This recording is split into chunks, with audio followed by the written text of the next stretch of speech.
Why is that the one thing that's never on the table? That's the question. It's the question that Joe Kent, one of the top U.S. intel officials, asked when he resigned a few weeks ago. We got into this war at the urging of another country, Israel. The war did not go well. Now we can't get out of the war because of the behavior of that same country, Israel. Why? Why can't this president or any president say no to Israel? And we have a right to know why.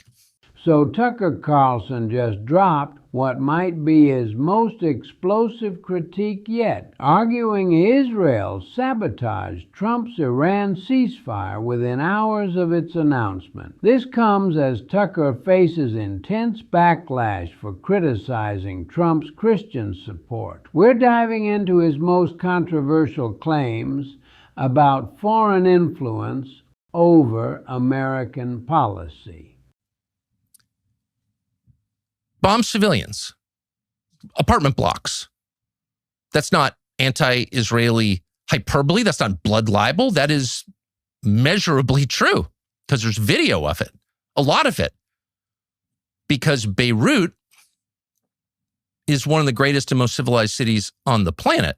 Tucker's timing here is crucial. This aired right as he was feuding with Trump over Christian voter support. He's essentially arguing that Israel undermined Trump's diplomatic breakthrough with documented video evidence. The ceasefire collapsed almost immediately after those Beirut strikes, exactly proving Tucker's point about who really controls American foreign policy. Eternal darkness. Israel named this operation, killing hundreds of civilians in Lebanon, mostly in Beirut, eternal darkness.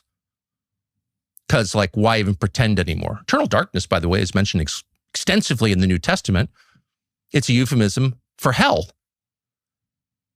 And that's exactly what Israel brought to Christians in Lebanon today. This hits different, knowing Tucker just accused Trump of mocking Christians. Lebanon is 40% Christian, the largest Christian population in the Middle East. Tucker's connecting Israel's eternal darkness operation to biblical imagery of hell, making this deeply personal for his Christian audience, while Trump distances himself from that same base. Israel is your client state. This is like taking orders from your housekeeper, which you would never do. Why would you do that if you had self-respect? So the first thing you would do if you were sitting down to come to terms with your opponent, this big country, Iran, that you haven't been able to beat militarily, would be to tell Israel, hey, we're suing for peace. We're going to get this done. You knock it off. But the U.S. didn't do that. This administration did not do that. In fact, apparently, according to the Israelis, they never even consulted Benjamin Netanyahu. They did not tell him that we were right on the cusp of ceasefire talks. Why? Because they were worried that he would do what he did with Operation Eternal Darkness, Operation Hell, and scuttle the whole thing by doing something crazy like bombing apartment buildings in Beirut, Lebanon. The numbers back this up completely. Israel's population is smaller than New Jersey's. Their GDP smaller than Florida's, yet they receive $38 billion annually in USA. Tucker's housekeeper analogy is brutal but accurate. Imagine any other client state bombing civilians hours after your president announces peace talks. Because we love Israel and it's the only democracy in the Middle East. And if it is, then our leaders are dumber than we thought they were, but it's probably not that. Because they understand perfectly well how bad this is for the U.S. And there are, believe it or not, a lot of people in the White House who care about the United States. People with power in the White House. This question is political dynamite because it challenges the one bipartisan consensus in Washington: unconditional Israel support. Tucker's basically asking why American presidents can't say no to a country completely dependent on our military and economic support. Even Trump, who ran on America First, couldn't control his own client state. To know, why does this tiny country have so much control over our government? Is it consent? It doesn't look like it. Now, Joe Kent said point blank when he resigned. And by the way, the day he resigned, he retained highest level security clearance.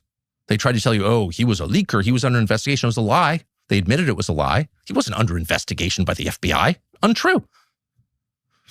And you know it's untrue because he held his security clearance till the day he left the building. So there's no intelligence in the U.S. government that Joe Kent couldn't. Kent keeping his security clearance is huge validation. When intelligence officials resign in protest, they typically lose access immediately if there are real concerns. The fact that Kent retained top secret clearance while making these explosive claims suggests his allegations have serious merit within the intelligence community. And according to Joe Kent, who would know, that investigation was closed before it pursued every possible lead. We can be fairly confident that Thomas Crooks pulled the trigger. We cannot be confident at all that he acted alone. And of course, we can't know because that investigation was shut down. That's what he said. And Joe Kent, who you can dismiss as a wacko or a traitor, but you can't say he doesn't know what he's talking about.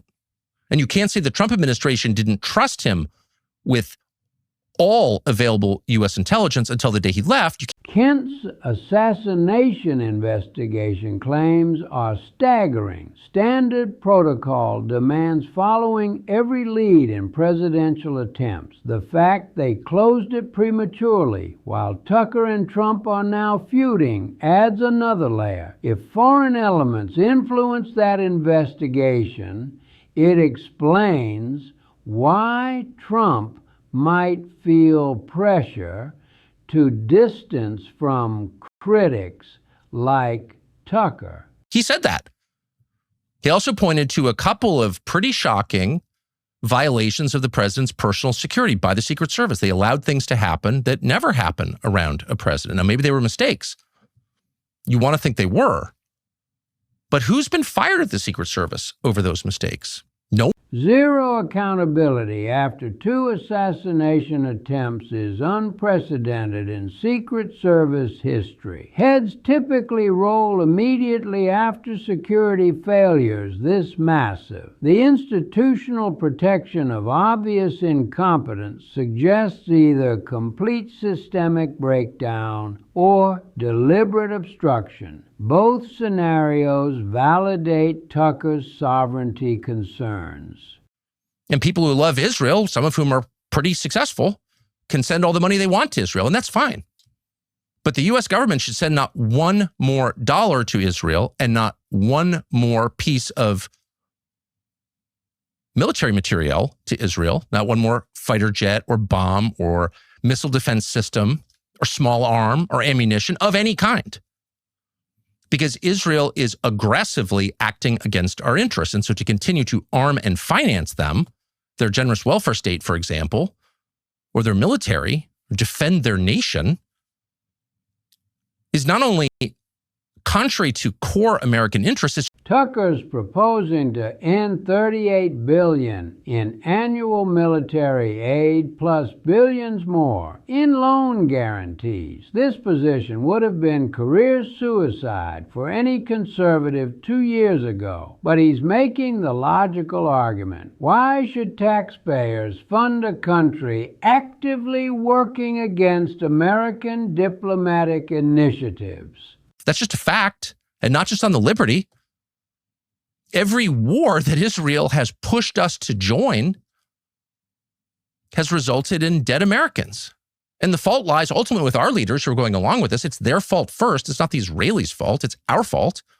But they're implicated in it. This relationship has resulted in a lot of dead Americans. A lot. The USS Liberty killed 34 Americans, wounded 174 more. The Beirut barracks bombing killed 241 American servicemen. Iraq war casualties exceeded 4,000 deaths. Tucker's casualty argument is mathematically sound. Israel influence wars have killed thousands of Americans while enriching defense contractors. That's really simple.